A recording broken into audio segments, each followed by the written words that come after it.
Boa noite a todos. Nós estamos num evento de integração do curso de mestrado do Centro de SESMAC Alagoas e da graduação do curso. Esse é um momento importante para o pessoal da graduação entender como é que a gente pesquisa no mestrado e, sobretudo, para ter a oportunidade de discutir um tema novo. O ECA Digital e as suas repercussões na responsabilidade civil, que é o nosso tema de hoje à noite, é um tema que ainda não vai ser encontrado nos manuais. É um tema que decorre de uma lei que foi recentemente publicada no mês de setembro. Ela tem um vacatio legis de 6 meses.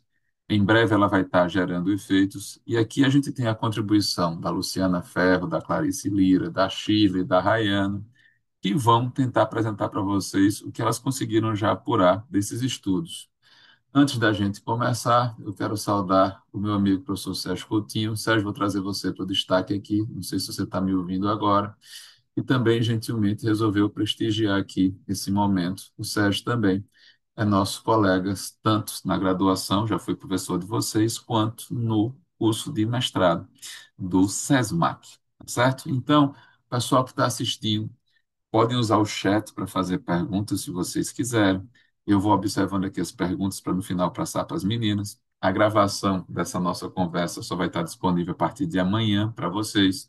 E o melhor é vocês conseguirem assistir a apresentação ao vivo. E se vocês ficarem com alguma minhoca na cabeça ou com alguma dúvida, aproveitar as meninas aqui na sala para fazer as exposições. Ana, você vai ser a última, vai ser a primeira eu tirar você aqui da sala. Depois eu vou tirar a Shirley aqui. Vou tirar agora a Clarice e vou começar com a Luciana.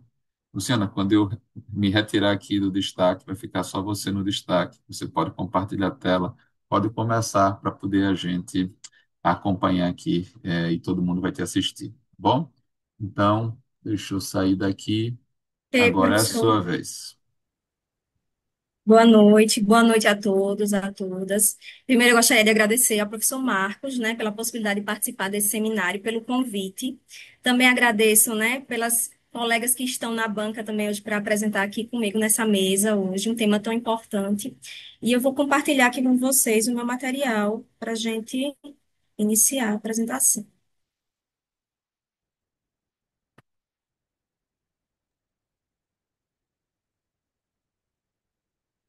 Coloque em tela cheia para a gente poder começar.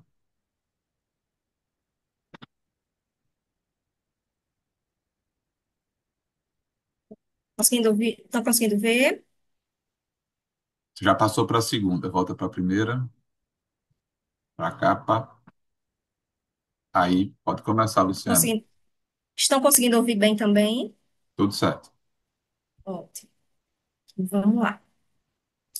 Então, o nosso tema de hoje é o ECA digital. Então, quando nós falamos de infância, né, falamos do futuro. E hoje esse assunto, esse futuro, ele é moldado grande parte por ambientes digitais. Então, ambientes que não foram criados para crianças, né, mas aos quais as crianças chegam muitas vezes antes que nós mesmos, que os adultos. Então, nós vivemos em um tempo em que a infância, ela não é apenas vivida mais em praças, escolas ou brincadeiras, né, como a gente tinha lá antigamente, digamos assim. Ela acontece cada vez mais em telas, em plataformas, em algoritmos, em fluxos de recomendação e espaços digitais que influenciam diretamente o desenvolvimento cognitivo, emocional e social.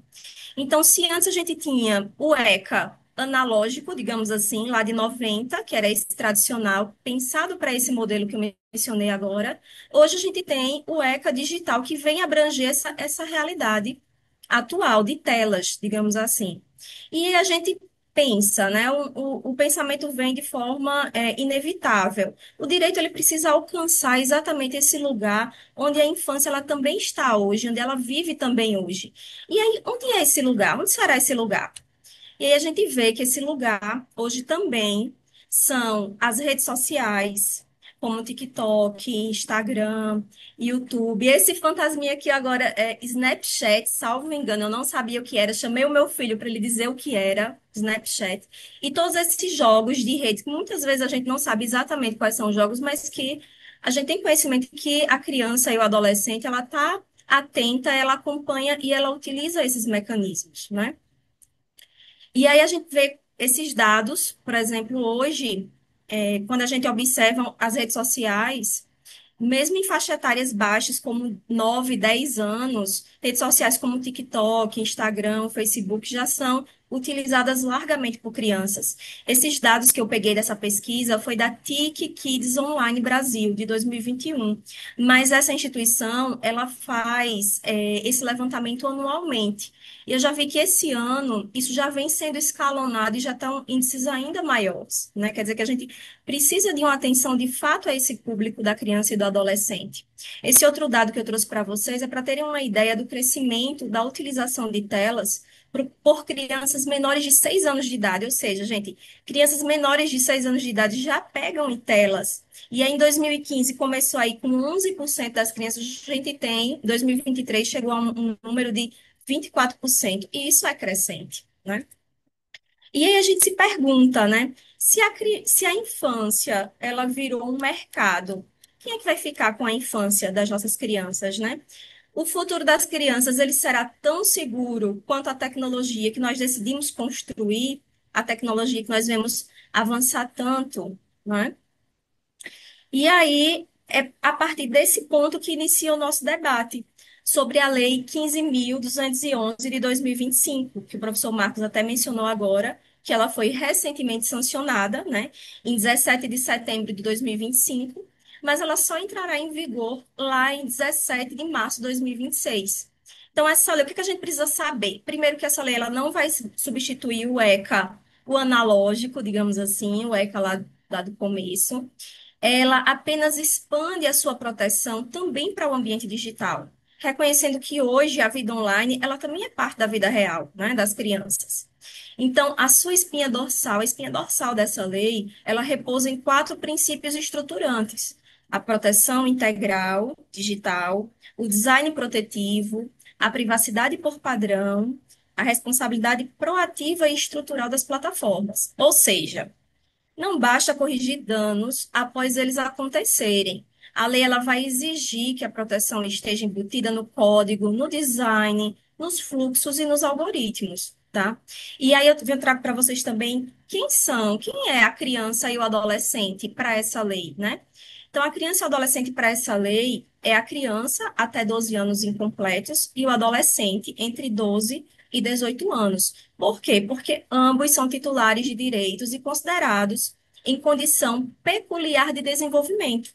E isso já justifica e exige um regime jurídico reforçado nos ambientes digitais, onde os riscos são ampliados e muitas vezes invisíveis, né? Muitas vezes a gente não consegue visualizar, né? E por que essa lei surgiu? É outro ponto importante para a gente discutir. Por que ela surgiu? Qual o contexto social e jurídico do surgimento dessa lei? Então, o ECA Digital ele nasce de uma combinação de fatores inquietantes da sociedade. Ele já vem sendo discutido há muito tempo. A gente tem aí emendas constitucionais, a gente tem essa análise, essa verificação do ECA e dos projetos de lei desde 2022, né? E antes disso já se conversava sobre essas alterações na sociedade que pediam essa lei, né? Então, o ECA Digital ele vem pela crescente adutilização digital, pela exposição comercial precoce, pela naturalização de desafios perigosos, como a gente já viu muito em TikTok, por exemplo, né? Pelos ambientes de assédio, de bullying digital, de hiperexibição, tudo isso com as redes sociais, a gente viu um aumento significativo, né?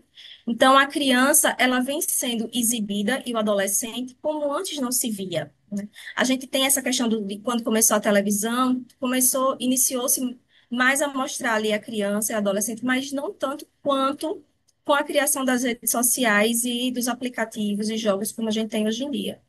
Então, também temos a questão dos algoritmos que incentivam o uso compulsivo, né?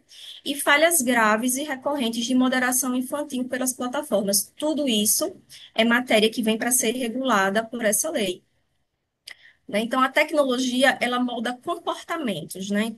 É isso que a gente precisa entender. Ela molda comportamentos, ela captura emoções e influencia decisões. Logo, ela precisa também assumir deveres jurídicos compatíveis com esse poder. Se ela tem todo esse poder, ela precisa assumir deveres por eles, né?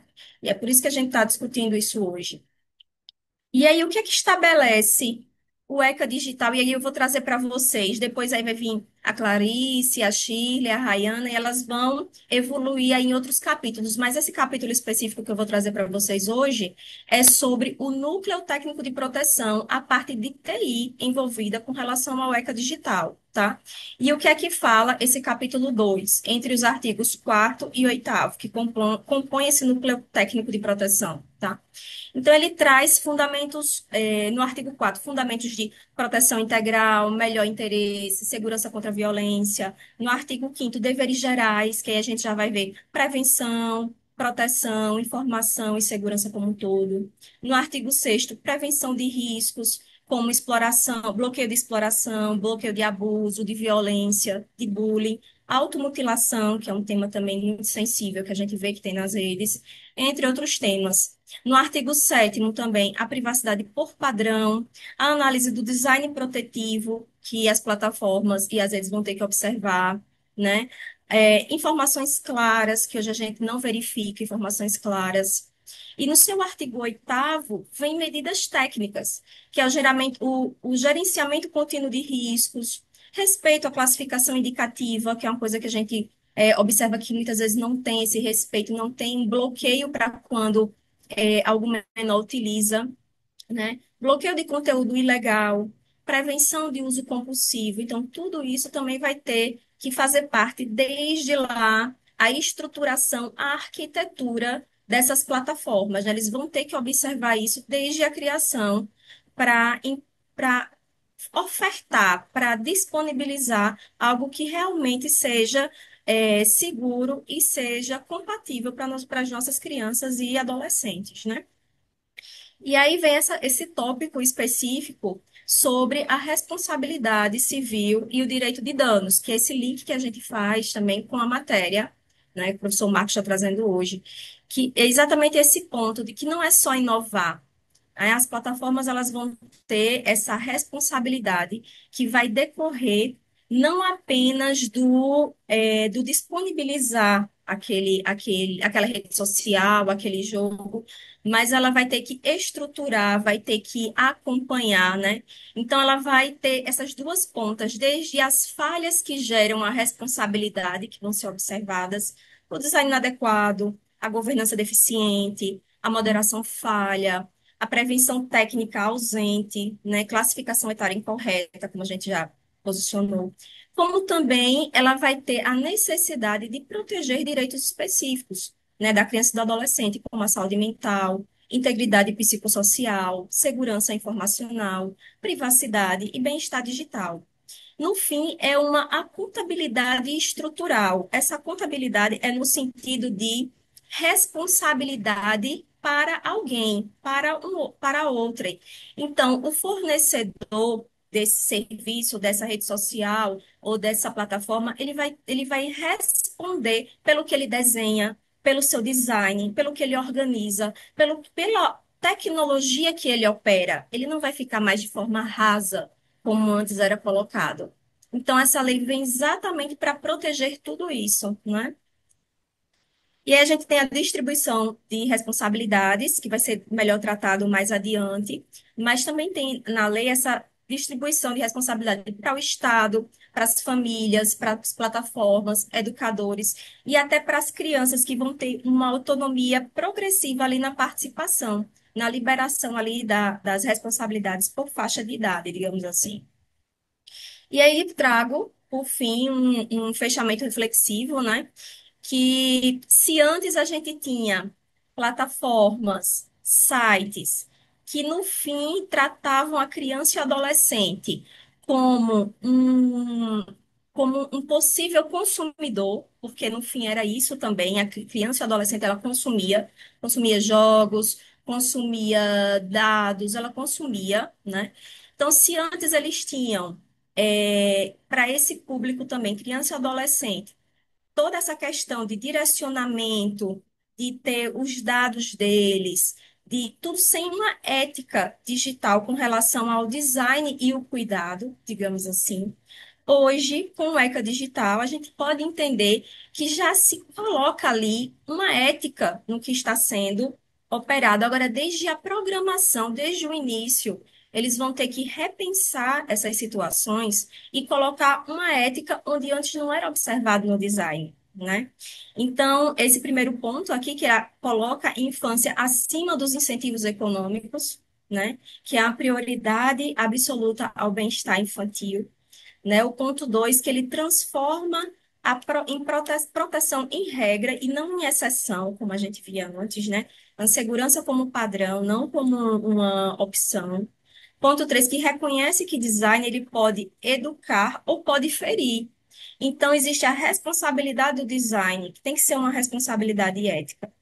E aí eu trago também como ponto 4 de reflexão, que exige políticas públicas e cidadania. A gente tem que entender que a infância, ela é um direito. Ela é um direito ao desenvolvimento, à descoberta. Ela não é um mercado, né? A criança ela tem que entender, a criança, os pais e toda a sociedade, né? Ela tem que entender que a infância é um momento de descoberta, é um momento de desenvolvimento. E a criança não está preparada, o adolescente ele não está preparado para essas informações e para esse volume de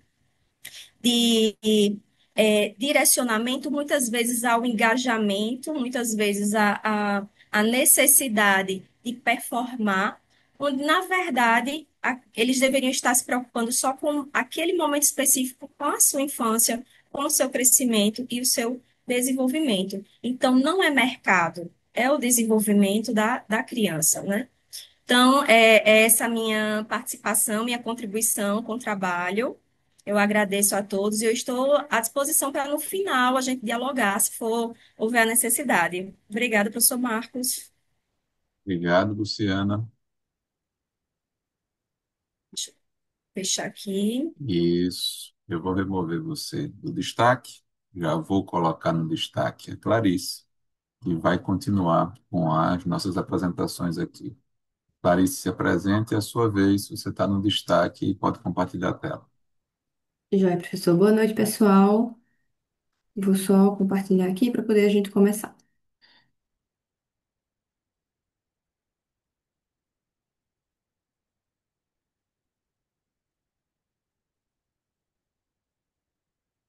Tá aparecendo certinho? Assim, nos ouvindo bem, Joia. já está com a tela cheia, pode começar. Joia. Bom, boa noite, pessoal. Meu nome é Clarice Lira, eu sou, assim como as meninas, mestrando aqui da casa e a gente faz a matéria de Direito de Danos com o professor Marcos.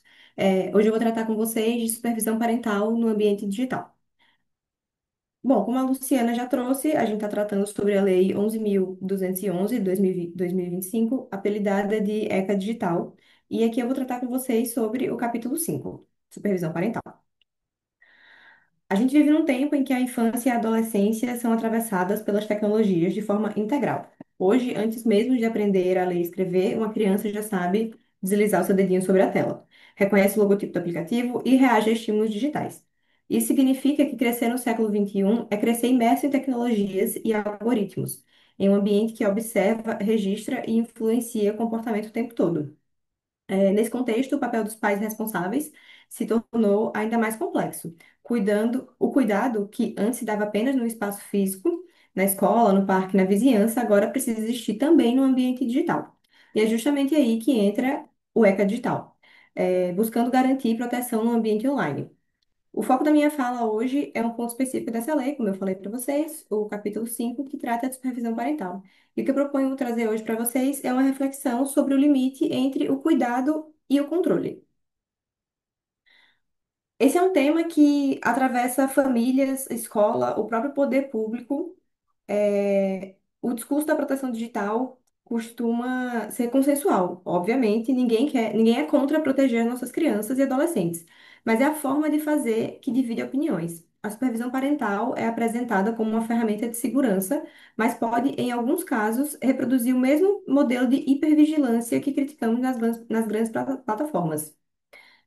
E o curioso é, a lei nasceu para limitar o poder dessas empresas sobre os dados dos menores, mas acaba indiretamente autorizando novas formas de monitoramento dentro de casa. Então, esse tema é mais do que um tema só jurídico, é um tema ético, educacional e social. Por isso que ele interessa tanto ao direito digital como o direito das famílias e ao direito da responsabilidade civil. A nova lei é um importante marco jurídico, né, para a proteção infanto-juvenil em ambientes digitais, e o que era antes apenas um pouco de boa vontade e preocupação paterna, agora virou legislação. Bom, o artigo 16 inaugura o capítulo com a ideia central. As empresas também são responsáveis pela proteção digital dessas crianças. Esse artigo 16, ele determina que os fornecedores de produtos e serviços informem de forma clara os riscos do uso das tecnologias, além de elaborar um relatório de impacto quando houver tratamento de dados não essenciais. É o reconhecimento de que o mercado precisa compartilhar o dever de cuidado com as famílias e o Estado. Já o artigo 17 traz a parte mais prática. As plataformas devem oferecer ferramentas de supervisão parental de forma simples, acessível e visível, permitindo que, por exemplo, limitar o tempo de uso e configurar restrições seja de fácil acesso. O texto prevê ainda que um regulamento definirá padrões técnicos mínimos e reforça que toda supervisão deve respeitar o melhor interesse da criança e o desenvolvimento progressivo das suas capacidades. Ou seja, não se trata de vigiar por vigiar, mas de ter um acompanhamento conforme a maturidade. Por fim, o artigo 18 detalha que essas ferramentas devem conter opções de privacidade configuráveis, relatórios sobre tempo de uso, restrição de compras, bloqueio de interações suspeitas e linguagem adaptada à idade. Na prática, é uma tentativa de construir um ecossistema digital mais seguro e corresponsável, com regras de design e transparência. Mas, como em quase toda política de proteção, o desafio não está apenas na lei, está no modo que ela vai ser implantada. O grande paradoxo é que uma norma criada para proteger pode acabar intensificando o controle. A lei estimula o uso de ferramentas de supervisão, mas não delimita claramente quais são os limites da vigilância doméstica. E é aí que mora o perigo. A literatura sobre parentalidade digital fala muito no chamado abandono digital. Mas, ao contrário, também existe a hipervigilância parental, quando pais e mães monitoram cada clique, cada mensagem, cada movimento online de seus filhos, muitas vezes movidos pelo medo. Esse tipo de acompanhamento excessivo pode gerar dois efeitos indesejados: a perda da confiança entre pais e filhos, necessária, né? E a violação da intimidade e do direito à privacidade de crianças e adolescentes, principalmente adolescentes. A supervisão, claro, é legítima e faz parte do poder familiar. O problema é quando ela se transforma numa forma de microgestão da experiência digital, em que uma criança vive sob um olhar constante, semelhante ao que Foucault chamava de panoptismo, o olhar que tudo vê e tudo controla. Em termos jurídicos, isso toca diretamente nos direitos da personalidade, que inclui a intimidade e o livre desenvolvimento da personalidade. E um detalhe importante: muitas dessas ferramentas coletam novos dados sensíveis, inclusive sobre a a rotina doméstica. Ou seja, a privacidade da criança pode ser violada duas vezes, uma pela plataforma e outra pelos próprios pais. A proteção integral, nesse sentido, não pode ser confundida com vigilância integral. O poder familiar deve se adaptar às circunstâncias de idade e maturidade, o que implica em modular o uso das ferramentas de supervisão à medida em que o jovem demonstra aptidões crescentes. Ou seja, a proteção integral, consagrada como diretriz do direito infanto-juvenil no Brasil, deve ser interpretada à luz do desenvolvimento progressivo das capacidades de crianças e adolescentes e do seu melhor interesse. Vamos fazer um exercício conjunto. Pensar na seguinte situação: uma família com três filhos, um de 12, um de 6, um de 12 e um de 16. A gente precisa entender que a supervisão não pode ser a mesma para os três, afinal as idades são muito diferentes. Quando o controle é idêntico, o cuidado perde o sentido pedagógico. A lei fala em desenvolvimento progressivo das capacidades, e é exatamente isso que ela exige: um olhar ajustado à idade e não uma política de vigilância única e permanente. Uma criança de 6 anos, ela precisa de filtros de conteúdo e tempo de tela delimitado. Um pré-adolescente de 12, que já interage com plataformas e precisa entender o que é privacidade e exposição, principalmente porque costuma ser nessa idade que eles começam a interagir com outros colegas que já têm redes sociais. Já um adolescente de 16, que já busca autonomia digital, deve participar ativamente da configuração das próprias ferramentas, entender a responsabilidade que ele tem sobre aquilo ali. Bom, diante disso, o desafio é claro. não é rejeitar a supervisão, mas reconfigurá-la. O que se propõe é uma mediação digital ética e proporcional à idade. Significa compreender que a supervisão não é um mecanismo de punição, e sim de educação. É acompanhar sem invadir e orientar sem substituir. No entanto, a supervisão parental também pode trazer desafios inéditos ao direito das famílias, especialmente para aqueles pais divorciados que exercem o poder familiar de forma compartilhada. É comum que cada genitor tenha uma visão diferente sobre o uso das telas. Um adota um controle rígido, enquanto o outro aposta na confiança e no diálogo. Esses desencontros podem gerar conflitos jurídicos concretos e ainda acabar no nosso poder judiciário, com pedidos de bloqueio de conta, limitação de acesso a redes sociais, enfim. O problema é que a lei não oferece parâmetros nesse caso. Quem define qual é o melhor interesse do filho, quando o filho é dos dois? E assim começa a divergência educativa, que pode se transformar em um novo campo de judicialização. Algo que o direito das famílias precisará aprender a lidar com sensibilidade, buscando equilíbrio entre autoridade e escuta. Alguns parâmetros podem guiar esse equilíbrio. A proporcionalidade, que trata do nível de controle que trata que o nível de controle deve acompanhar a idade e a maturidade da criança. A finalidade educativa, onde o objetivo deve ser formar discernimento e não vigiar comportamentos. Transparência compreensível, onde tanto pais quanto filhos precisam entender o que as ferramentas mostram e por quê. Privacidade por design. Os sistemas devem nascer com filtros e limites, não depender apenas da boa vontade. E a participação do jovem. Quando possível, envolver o adolescente no processo de configurar e compreender as ferramentas fortalece o senso de corresponsabilidade. Esses princípios eles não estão expressos na lei, mas são coerentes com o espírito da proteção integral e com a lógica da LGPD, que prioriza o uso proporcional dos dados pessoais. Proteção digital é um dever coletivo. Ou seja, outro ponto essencial de lembrar é que o dever não recai apenas sobre a família. O Estado e a sociedade também têm um papel decisivo na formação digital das novas gerações. De nada adianta uma lei detalhada se faltam políticas públicas de letramento digital, tanto para crianças quanto para adultos. Pais e responsáveis precisam entender como funcionam algoritmos, mecanismos de recomendação, coleta de dados e redes sociais. As escolas, por sua vez, devem incorporar a cidadania digital aos currículos, ensinando que navegar na internet é também um exercício de ética e responsabilidade e consciência informacional.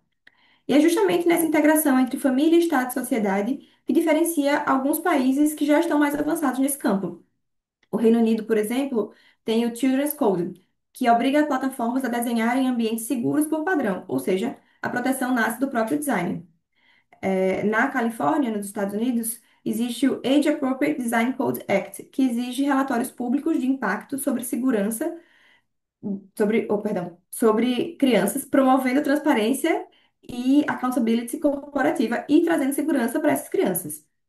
Já o Digital Services Act, que é o DSA da União Europeia, amplia esse modelo ao proibir publicidade direcionada a menores e obrigar auditorias independentes sobre algoritmos.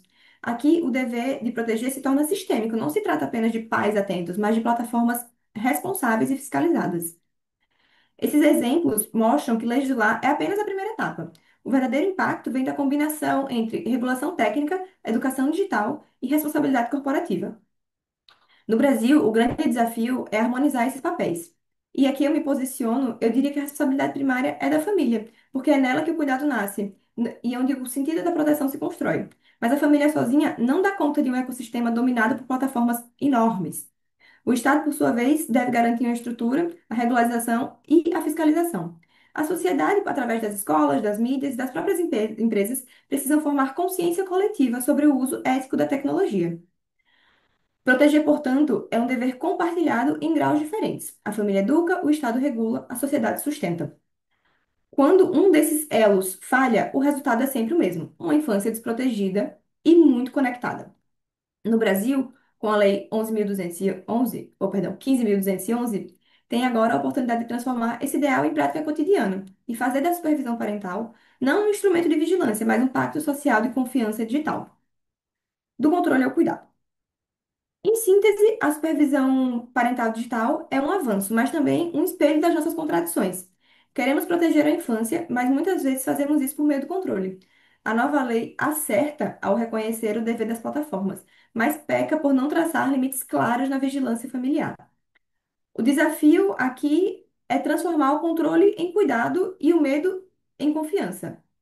Porque educar na era digital não é proibir nem rastrear, é ensinar a lidar com a liberdade. E talvez essa seja a lição mais difícil para pais, para o Estado e para o direito. Muito obrigada a todos. Estou à disposição para eventuais dúvidas. Obrigado, Clarice. Você para o seu compartilhamento. Na hora. Ótimo.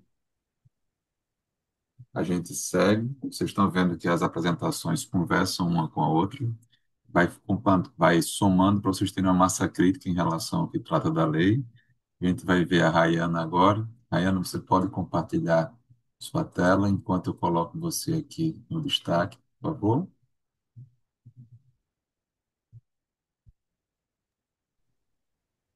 Vocês conseguem visualizar já? Sim, só preciso que você coloque em modo de apresentação. Ainda está Ok. pequeno para a gente. Tudo certo, você já pode começar, Rayana. Boa noite, pessoal. Queria agradecer ao professor Marcos pela oportunidade da gente estar aqui hoje discutindo sobre esse tema que tem sido tão debatido, né? Não só na instituição, nas escolas, mas a gente vê o debate aí nas redes sociais de uma forma bem intensa. E às vezes a gente vê uma lei sendo formada, sendo criada, muitas vezes pela internet ou pela televisão, e a gente não compreende muito bem o contexto. E eu espero que na nossa apresentação aqui, das meninas, da minha apresentação, a gente consiga esclarecer aí um pouco do que é efetivamente esse ECA digital, né? Estamos chamando de ECA digital. É, eu também sou mestranda, né, a aluna da disciplina de Direito de Danos, do professor Marcos, eu me chamo Raina Barbosa, e a minha exposição vai focar especificamente no capítulo 9 dessa lei, que ele trata das redes sociais. E aí, por que falar sobre isso? Porque nós vivemos numa época em que as crianças estão hiperconectadas, as minhas colegas já falaram, né? E aí eu queria iniciar minha fala com uma pergunta, né? Uma pergunta, nesse caso aqui, um pouco reflexiva, porque apesar de ter muita gente aqui na sala, mas a gente não está abrindo nesse momento para o debate. Mas eu queria que cada um de vocês aí refletisse um pouco, né? Quantos de nós temos irmãos, sobrinhos ou filhos que usam essas redes sociais, mesmo antes dos 13 anos de idade, né? E será que a gente está tendo realmente esse controle? Será que a gente está acompanhando? Será que essas crianças estão sendo assistidas? Né? Fica aqui a minha primeira indagação, né? E aí, assim, essa é uma realidade presente, né? A realidade de milhões de famílias brasileiras. E é por causa disso que surge esse contexto da Lei 15.211, bem explicada pelas minhas amigas. Essa lei ainda não está em vigor. Ela entra em vigor em março de 2026. Mas esse tempo de vacatio legis, que é entre a lei foi publicada, mas ela tem um período para se adaptar, é onde as plataformas digitais elas têm esse período para cumprir essas regras, porque essa lei ela traz regras novas e principalmente de responsabilização dessas plataformas digitais. E aí, por que a gente falar sobre ECA digital? A ECA digital, ela é uma atualização do estatuto do ECA, né? Que trata especificamente da proteção das crianças e adolescentes no ambiente digital. Ela não substitui o ECA, como bem sempre explicado pelas minhas amigas, mas a gente vai ter um âmbito de proteção, a gente vai estar focado nas crianças no contexto do ambiente digital. E aí, por que que cria o ECA, se já existe, né, essa lei mais abrangente? Porque o ECA ele não foi pensado para esse período que a gente está vivendo agora. O ECA era pensado, surge no contexto dos anos 90. E aí, nos anos 90, qual era a preocupação? A preocupação era se o que se discutia eram os efeitos da televisão na infância, né? E agora o que se constrói é essa preocupação entre feeds, algoritmos e curtidas. Então, o ECA não tinha essa previsão, né? Então, acho que a ideia da lei vem para atualizar essa proteção da infância na era das telas. E aí ela vai tratar sobre alguns temas. E aí eu pontuo para vocês a questão da verificação da idade em redes sociais, a supervisão parental digital e o uso de dados pessoais de menores, publicidade comportamental e inteligência artificial. Então, a gente vive nesse contexto de crianças hiperconectadas, né? Os riscos, essa exposição, perdão, e quem protege é a legislação, ela precisa acompanhar. A gente vê diversas, a inteligência artificial surgindo, a internet e tudo, e se a legislação ela não acompanhar essa evolução, a gente vive num contexto onde é uma terra sem lei. A gente não tem regulação, a gente não tem controle. Então, a ideia é essa. E aí, assim, qual o contexto que surge, né? Em que contexto social? Existiam alguns projetos de lei já, mas o pontapé é o que aflora essa discussão, porque até então era uma discussão muito restrita ali naquele ambiente dos legisladores, que está desde 2022, mas o que aflora tudo isso são as discussões justamente na internet. Aí eu pontuo a questão do influenciador Felca, porque se a gente fizer uma análise, logo após a manifestação dele, surge aí o contexto, a aprovação da lei. Então, se aprovou a lei por causa do Felca? Não, a lei já estava, já existia um projeto de lei em andamento, vários projetos de lei em andamento, mas isso aí foi o estopim, né? Despontou. Com todo mundo começou a conversar sobre isso, e aí o que é que aconteceu? A sociedade precisava de uma resposta. E aí veio a resposta através dessa lei que a gente está falando, né? E aí o que muda na prática? O que é que muda na prática, né? Essas plataformas, elas passam a ter esses deveres legais mais claros, né? Vincular conta de menores de 16 anos aos responsáveis, a gente cria mecanismos mais confiáveis de verificação de idade, restringe conteúdos inadequados, proíbe a publicidade direcionada para menores, ou seja, é, é proibido que as plataformas permitam. E se elas permitirem, elas podem ser responsabilizadas, as empresas de tecnologia.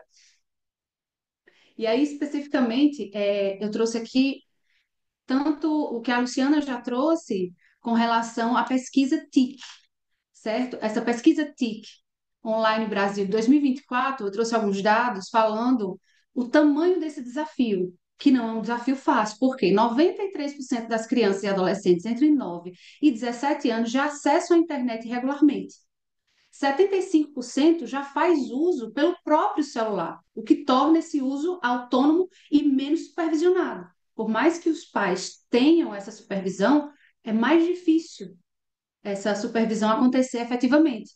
E aí, 65% já utiliza essas ferramentas de inteligência artificial generativa, seja para estudar, criar conteúdo ou lidar com emoções, que é um ponto bem sensível, que as pessoas estão utilizando essas redes sociais para lidar com essas emoções, para conversar, no sentido, às vezes até transferindo aquilo que seria uma pergunta para os pais, acaba sendo uma pergunta para a rede social.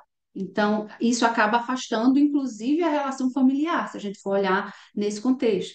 Então, o que é que esses números mostram? Ao mesmo tempo que a gente tem uma crescente de crianças e adolescentes utilizando essas plataformas, apenas 38% dos responsáveis, eles utilizam essas ferramentas de controle parental. Ou seja, 4 em cada 10 pais não têm acesso às contas dos filhos, das redes sociais. E a combinação dessa alta conectividade das crianças e a baixa supervisão produz um cenário de vulnerabilidade silenciosa.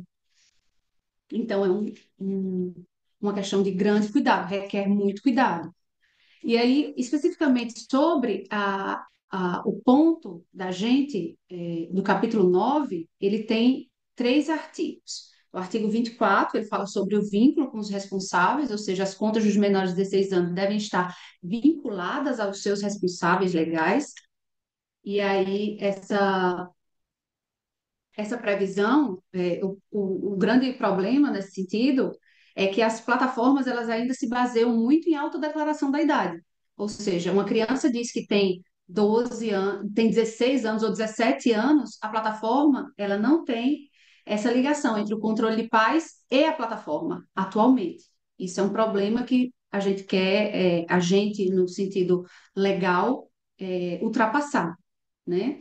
E aí, o que é que prevê nesse artigo 24 ainda? Ele prevê a criação de uma autoridade administrativa autônoma, que vai fiscalizar. E aí isso é um avanço na medida em que, pela primeira vez no Brasil, vai haver um órgão com esse foco exclusivo na proteção digital infanto-juvenil. E aí, ainda nesse artigo 24, há a previsão da verificação e suspensão de contas, quando houver esse indício de falsidade de idade, né? E aqui eu vou trazer para vocês um exemplo prático que aconteceu comigo, que é da minha filha, das falhas do sistema, atual, né? A minha filha, ela tem 11 anos e ela criou uma conta no Instagram sem autorização, alterando a sua idade. Aqui do lado direito, vocês podem ver os dados pessoais, é exatamente o que consta no perfil dela. Aqui tem data de nascimento, 30 de dezembro de 2010, mas a minha filha nasceu no dia 30 de dezembro de 2013. E aí, com essa alteração, ela teve acesso a algumas questões. Ela passa a ter, ao invés de ter 11 anos, que é a idade que ela tem, ela passa a ter 14. Então, o direcionamento até de, de, de vídeos ou de propaganda já é diferente, porque subentende-se que ela tem 14 anos. E aí eu não fui notificada pela plataforma, a gente não teve nenhum tipo de controle a respeito, o controle acabou sendo manual na medida em que eu peguei o celular dela e encontrei. Então, não há hoje este diálogo entre as plataformas e os pais, né? Ou seja, não tem esse mecanismo claro de informação que tenha essa verificação da idade, né? E aí, o que acontece? Esse ECA digital, ele vai proibir que as crianças utilizem as redes sociais? Não, ele não proíbe, ele impõe limites e deveres de segurança. O objetivo aqui é garantir que seja adequado, o uso seja adequado à cada idade e que os pais possam supervisionar de forma mais efetiva. E aí o que acontece, por exemplo, se uma plataforma não cumprir essas regras, essas empresas elas podem ser advertidas e multadas em até 10% do faturamento no Brasil, limitado esse valor a 50 milhões por infração. E aí e ter também o serviço suspenso. O que acontece na prática é que as plataformas elas deixam de ser meras espectadoras. O que acontece é que a o ECA, ele impõe essas obrigações inéditas a essas plataformas. Então, a gente vai ver aí a transferência de um eixo de responsabilidade daquele usuário consciente, né, para o fornecedor responsável. As plataformas passam a ter o dever jurídico de estruturar ambientes adequados a cada idade, não apenas política de usos simbólicos. E aí, o que a gente prevê é a questão do melhor interesse das crianças, ou seja, priorizar o bem-estar e o desenvolvimento dessas crianças, a proibição desse perfilamento de publicidade direcionada a menores, já bem pontuado pela Luciana no início da exposição. E aí, qual a relação que a gente pode entender sobre o ECA digital com a LGPD e o Marco Civil? O ECA vem para complementar essas redes. Enquanto a LGPD ela protege dados pessoais de todos, o ECA digital ele protege dados de crianças e adolescentes, com regras mais rigorosas. E o Marco Digital da Internet ele garante direitos gerais aos usuários, mas o ECA foca especificamente na faixa etária infanto-juvenil. E aí o Brasil está seguindo o quê? O Brasil está sozinho nessa? Tá? Não, ele vem seguindo uma tendência internacional. A Clarice já pontuou, ela já trouxe aqui dois exemplos, né? Três exemplos, na verdade, eu reforço com os mesmos dois exemplos que ela já tinha trazido, que é a Age Appropriate Design Code do Reino Unido, que obriga plataformas a projetar ambientes digitais com base no melhor interesse da criança. Ou seja, tal qual o ECA, né? A gente tem o ECA digital, esse sistema chamado Children Codes, ele é conhecido como Children Codes, ele estabelece alguns padrões de serviços e de acesso às crianças, e aí é semelhante, traz previsões semelhantes ao que a gente está vendo aqui no ECA. Da mesma forma, a União Europeia, com o Digital Service Act, que é o DSA, que a Clarice também já falou, determina que essas plataformas acessíveis e os menores adotem medidas apropriadas proporcionais para garantir um elevado nível de privacidade e segurança. Então, assim como o ECA Digital, o DSA também restringe essa publicidade personalizada baseada em perfis de crianças e obriga relatórios de transparência. Então, em ambos os sistemas que eu mencionei aqui e que já foi mencionado pela Clarice, é, há essa convergência com o capítulo 9 do nosso ECA Digital, o foco na verificação da idade, a supervisão parental efetiva e esse dever de design seguro e proibição de práticas comerciais exploratórias. Para concluir a nossa fala, o que é que a gente pode tirar de tudo isso? Né? Que ainda existe um grande desafio, né?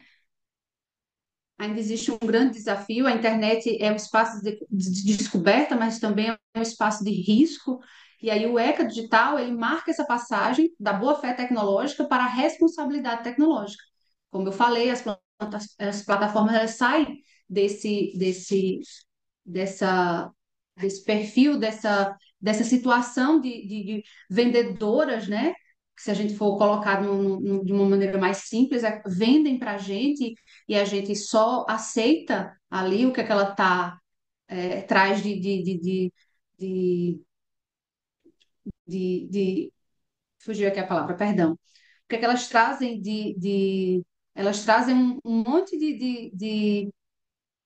ai, Senhor Jesus. Elas trazem, elas Determinações. fazem com que o usuário, elas fazem com que o usuário aceitem só o que elas estão dizendo e aí a gente não tem a participação, né, sobre isso. Se a gente quiser participar da Adesão, plataforma, a né? gente tem que aceitar, aquela adesão. Essa adesão. Exatamente. Obrigada, Lu.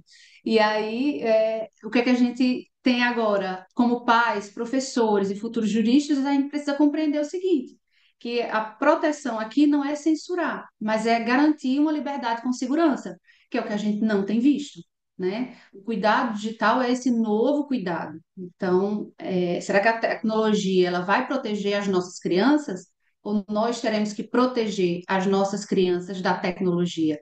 Então, é uma reflexão que a gente deixa agora para o final e eu espero que tenha sido clara nas minhas observações e estou à disposição também para maiores esclarecimentos.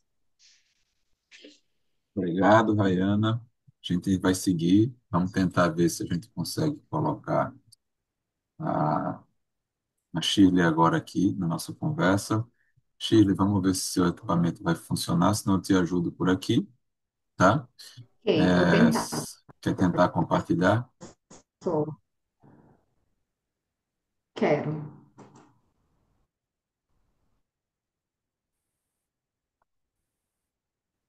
Sua conexão está bem instável. Vamos ver se vai dar certo.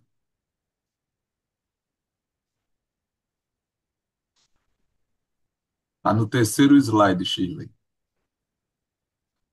Oi? Está no terceiro. Coloca no primeiro e coloca Tá. em apresentação, por favor. Ok, peraí. Deixa eu achar aqui.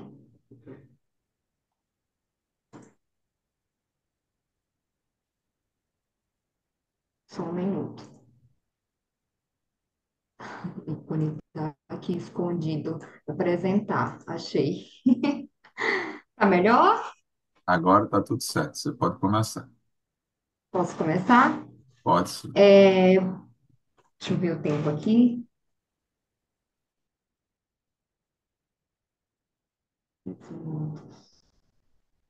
Bom, pessoal, meu nome é Shirley, eu sou mestranda do curso de Direito, né? Do mestrado de Direito do SESMAC e sou aluna do professor Marcos na disciplina Direito de Danos. E eu estou aqui para conversar um aspecto específico da Lei 15.211 de 2025, né, que é o que está sendo chamado aí de ECA digital, né? E eu vou falar de um recorte bem específico, e eu trouxe um caso ilustrativo aqui para mais ou menos contextualizar os artigos 32 e 33, que são os artigos que são relacionados à minha fala, ao meu estudo e à minha pesquisa. Uma situação hipotética, plataforma Kids World, uma rede social destinada a crianças e adolescentes de até 16 anos, opera simultaneamente no Brasil, Estados Unidos, União Europeia, permite que usuários denunciem conteúdos considerados ofensivos, com moderação automatizada por inteligência artificial. Nos últimos meses, o sistema passou a bloquear perfis de adolescentes brasileiros que discutiam temas sensíveis, como saúde mental e diversidade.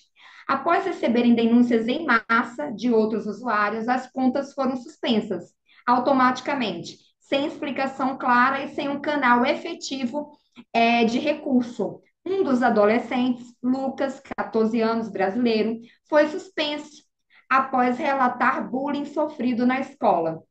Seus responsáveis tentaram contato com a plataforma, mas receberam apenas mensagens automáticas. Então, a minha fala aqui, ela vai se inserir na análise desses artigos 32 e 33, que dizem respeito aos canais de denúncia, né, que foram criados para que haja uma proteção da criança e do adolescente, no sentido de que situações de pedofilia, de abuso, né, infantil, sexual, que são situações mais graves, sejam, e de adultização, de uma forma geral, sejam denunciados. Só que todo direito pressupõe um uso regular dentro de certos limites, né? E esse canal de denúncias, ele também pode ser utilizado para uma situação de perseguição, para uma situação de uma censura privada, digamos assim. Então, esse é o meu recorte dentro do ECA Digital, né? É quando esses canais de denúncia, como essa situação que eu, né, hipoteticamente criei, esses canais podem ser utilizados de forma indevida, né? E promover uma censura privada, né? Promover uma perseguição, né? E aí deslegitimar o canal, né? Que é feito para apuração de denúncias legítimas, de denúncias verdadeiras. Né, e não com o intuito de perseguição, né, e de censura, né, de livre manifestação da expressão e da opinião. Então, nesse cenário, a gente tem uma ideia desse SLAP digital. Esse SLAP é uma sigla, que é uma sigla americana de situações onde há reiteradas ações judiciais, geralmente contra jornalistas e contra ativistas, ambientalistas. Então, é mais ou menos essa a ideia que se traz para o combate da denúncia abusiva, né? No sentido de evitar que haja esse uso indevido desse canal. Então, tem essa origem, a origem do combate, ela vem dessa situação já identificada nos Estados Unidos, né? E que ela traz justamente essa ideia de perseguir ambientalistas, de perseguir jornalistas pela sua exposição de assuntos, né? E opiniões específicas relacionadas geralmente a políticos.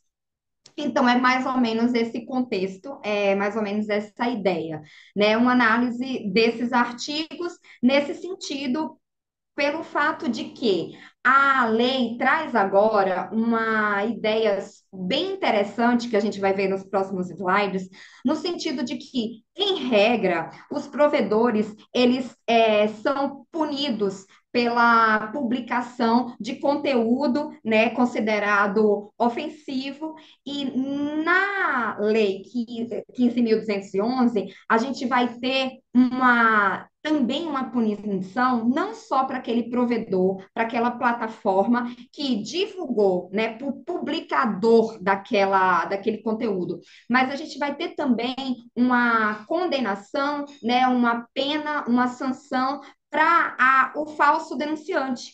Né? Então, na verdade, são dois procedimentos. Você tem um procedimento da veiculação daquela matéria em si ofensiva, né, dos direitos daquela vítima exposta daquela forma, mas que é o comum, né? E no meu corte aqui, nos meus dois artigos de análise, você vai ter o devido processo legal do falso denunciante, né? Daquele que denuncia falsamente um uso abusivo.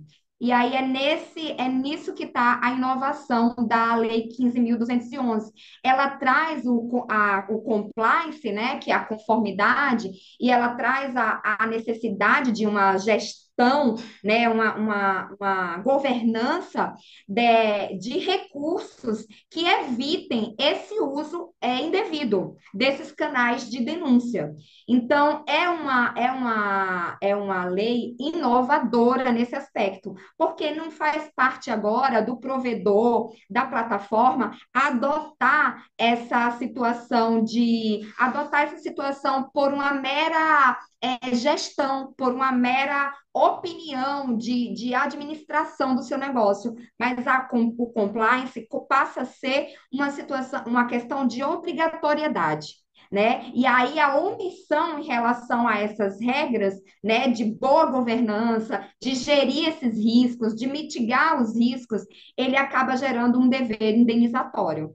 Então, aí eu coloquei o caso do Kids World como que ilustra uma omissão ilícita da plataforma, porque ela não forneceu mecanismos eficazes contra a manipulação dos próprios sistemas, ofereceu um devido processo interno em relação à pessoa que foi denunciada. Então, esse é o diferencial dessa nova legislação, nesse aspecto da utilização do compliance e do acompanhamento dessas regras de controle, né, de um controle preventivo, digamos assim.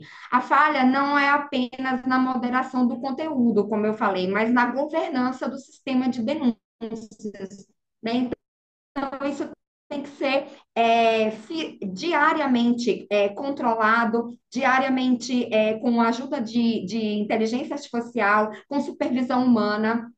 Então, é uma espécie de governança interna das plataformas para além da reação dos conteúdos ilícitos postados, né? Incluindo uma governança interna contra a manipulação dos próprios sistemas que ela deve gerir. Né? Então, ela traz um canal de denúncias, mas ela tem que administrar esse canal de denúncias de forma a que ele não tenha um desvirtuamento.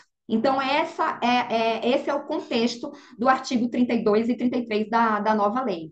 Então, a inação das plataformas ou a falha de fornecer mecanismos eficazes contra as práticas abusivas configura uma omissão ilícita geradora da responsabilidade civil. Né? E o uso abusivo dessas ferramentas de denúncia para censurar ou assediar opositores. A lei positiva deveres de compliance e due diligence, né, que é a devida diligência para mitigar esse risco. A questão central como eu já falei, né, uma omissão ilícita e a governança desses sistemas. Né? E aqui a gente vem com o dever de compliance, como eu falei, não é mais uma política, né? Ah, eu vou adotar o compliance na minha empresa. Não, agora passa a ser uma obrigação, né? É um dever legal a adoção dessa governança proativa. E essa governança proativa, ela se manifesta através do compliance, dessas regras de conformidade para evitar, né, danos, para prevenir danos. Então, obriga provedores a adotar mecanismos, o que está em vermelho é exatamente os termos da lei. Mecanismos eficazes para a identificação do uso abusivo dos instrumentos de denúncia, visando coibir censura, perseguição ou outras práticas ilícitas. É uma obrigação de meio focada em metamoderação. A plataforma deve ativamente policiar o uso das suas próprias ferramentas de segurança. Então, assim, é algo ultramoderno, é algo que a União Europeia não tem, é algo que os Estados Unidos não regula. Então, assim, é realmente um avanço, é realmente um passo importante. Né? Então, existe uma responsabilidade civil decorrente da falha em ter ou manter tais mecanismos. O regime sancionatório do denunciante estabelece sanções para o denunciante de má-fé, desde a suspensão temporária, o cancelamento da conta em caso de reincidência e comunicação às autoridades. O denunciante malicioso é um agente ilícito autônomo, né? Então, assim, aqui você também tem essa outra ponta de responsabilização, né? O desestímulo do SLAPP digital, que é como está sendo falado, nessa questão da denúncia ilegítima, invertendo a lógica punitiva tradicional focada apenas no publicador, ou seja, apenas nos danos decorrentes do provedor que publicou, né, um conteúdo adultizado, né, uma situação, né, de sexualização da criança ou do menor. Então, há uma inovação brasileira, e a inovação brasileira é o devido processo do denunciante, né? Cria um devido processo simétrico e robusto para denunciantes sancionados. Então, baseado em critérios técnicos, também são termos da lei, definição de critérios técnicos e objetivos para a caracterização do abuso, do uso abusivo da ferramenta, notificação ao usuário denunciante sobre a instauração do procedimento. Existe todo um devido processo legal, embora a gente não esteja dentro de um processo judicial. É um processo exigido dos provedores, né, e das plataformas para assegurar o direito do denunciante, né? Então, direito de recurso, possibilidade de interposição do recurso do usuário sancionado, prazos e respostas, definição de prazos para recurso e resposta fundamentada do provedor. Então, a lei exige a construção de um programa de compliance, de trust and safety, né, de confiança e de segurança auditável e transparente, com registros detalhados. É uma obrigação legal. E o paradigma europeu, como eu já antecipei, né? E a gestão eu não sei como se pronuncia, MISUSE, não sei. Aí o ponto de convergência, o que que acontece? Ambos os regimes, Brasil e União Europeia, reconhecem o uso abusivo de notificações com risco sistêmico que requer a regulação. Sanção de suspensão, ambos positivam a sanção de suspensão do denunciante reincidente, como medida de desestímulo ao abuso. Agora, quais são os pontos de divergência? O DSA, o devido processo do artigo 23 da União Europeia, limita-se ao aviso prévio, antes da suspensão. Já a Lei 15.211 no artigo 33, parágrafo 2º, exige um sistema de recurso completo, com notificação formal, com resposta fundamentada e direito à apelação. Então, existe todo um devido processo, né, interno, né, no campo administrativo, no campo não judicial, digamos assim, muito mais robusto, muito mais completo, né, e o foco regulatório peraí, que vocês estão aqui na minha frente. Foco regulatório da DSA é o foco na eficiência da plataforma, enquanto que a Lei 15.211 prioriza o processo e o direito de apelação do denunciante. Né? Então, existe esse a virada, né? É a questão da nossa norma ir mais além. O regime estadunidense nem se fala, né? O foco é estritamente em privacidade, no COPPA, Children's Online Privacy Protection Act, e, digamos, o regramento federal deles é estritamente focado na proteção e privacidade de crianças menores de 13 anos, regulando a coleta, o uso e divulgação das informações pessoais, né, que seria aquela outra ponta, né, da questão do uso, né, qualificado, com cuidado, respeitando a criança e o adolescente.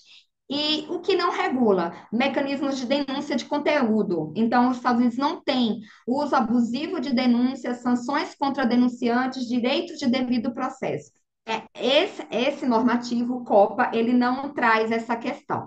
Aí vem na seção 230 da Communications Discerning Action, que DCNA, eu acho, fala da imunidade e autorregulação. Essa seção é a antítese filosófica dos regimes brasileiro e europeu.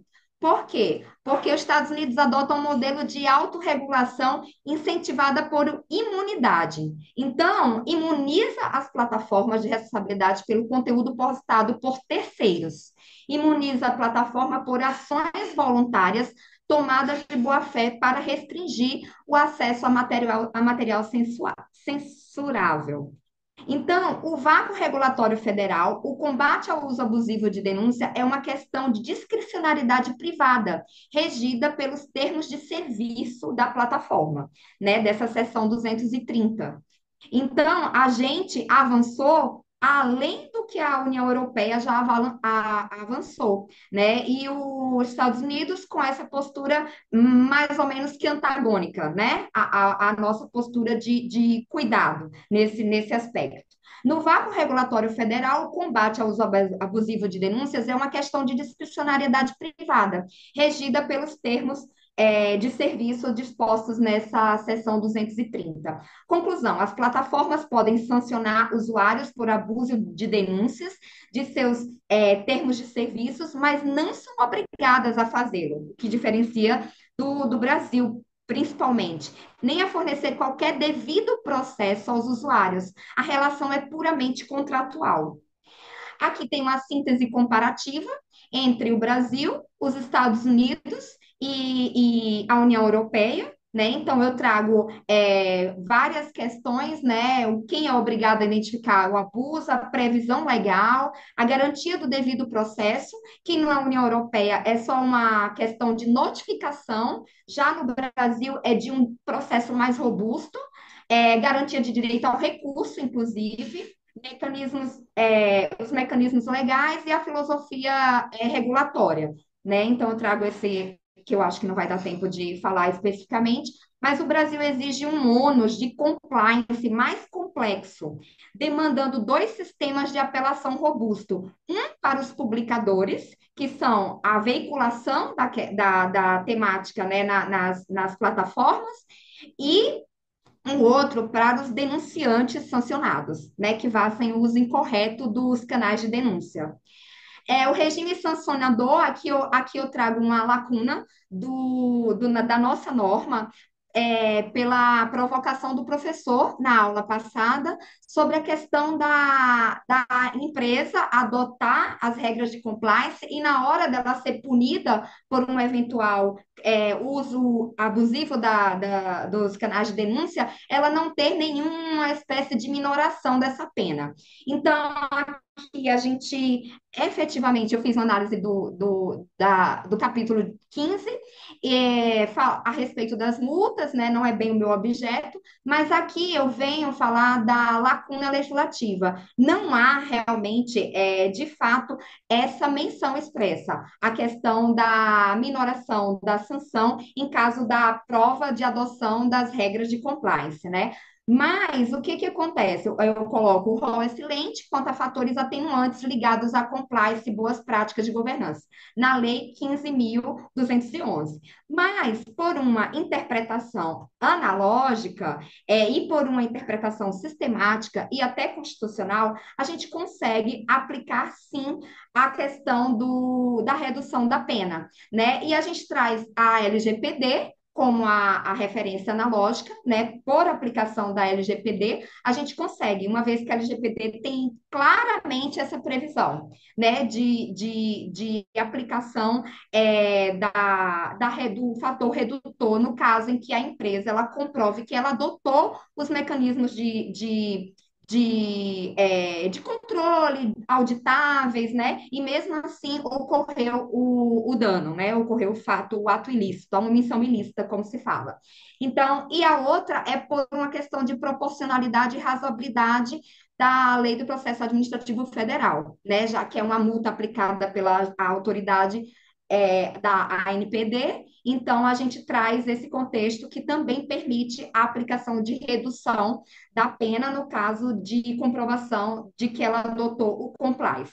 Então, na minha conclusão, por uma interpretação, apesar da lei não trazer expressamente, o compliance é um fator atenuante obrigatório na dosimetria da sanção, devendo ser sopesado pela autoridade administrativa em qualquer processo sancionador, né? E uma vez que a gente está falando de um microsistema aqui, a LGPD, junto com o ECA Digital, junto com o Marco Civil da Internet e com as demais, né, legislações, elas se tornam um microsistema. Então, elas permitem, sim, uma interpretação nesse sentido, apesar de não haver essa expressa previsão na Lei 15.211. Aí a lei se torna um novo marco regulatório, é o dever geral de cuidado qualificado, né? Os artigos 32 e 33 criam um mandado legal para a estruturação de um devido processo privado, né? Não judicial, e para o denunciante, né? Que essa é uma inovação. E o que acontece? Traz sistemas eficazes para detectar padrões óbvios de abuso coordenado no sistema de denúncia. Então, isso parte de isso agora é um pressuposto da atuação dos provedores das plataformas digitais. Né? Manutenção de registros para monitorar a eficácia desses mecanismos, então, com constante aprimoramento. Então, o investimento do compliance não é apenas uma obrigação legal, mas uma estratégia de mitigação de riscos que deve ser sopesada em qualquer processo sancionador. Então, plataformas que demonstram boa-fé estrutural através de programas robustos de compliance e trust and safety estarão melhor posicionadas para enfrentar processos sancionadores e construir ambientes digitais mais seguros para crianças e adolescentes. Era isso, agradeço a atenção e estou aqui aberta a perguntas.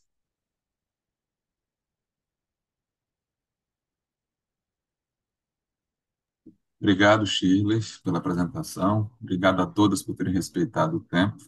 Essa é uma atividade de integração e a gente precisa respeitar os horários da graduação. A gravação vai ser encerrada aqui agora. A gente ainda tem mais 5 minutinhos. Pessoal que está assistindo, se vocês ficaram com alguma dúvida, qualquer uma das 4 meninas, vocês podem escrever aqui no chat para que elas possam responder oportunamente, tá bom?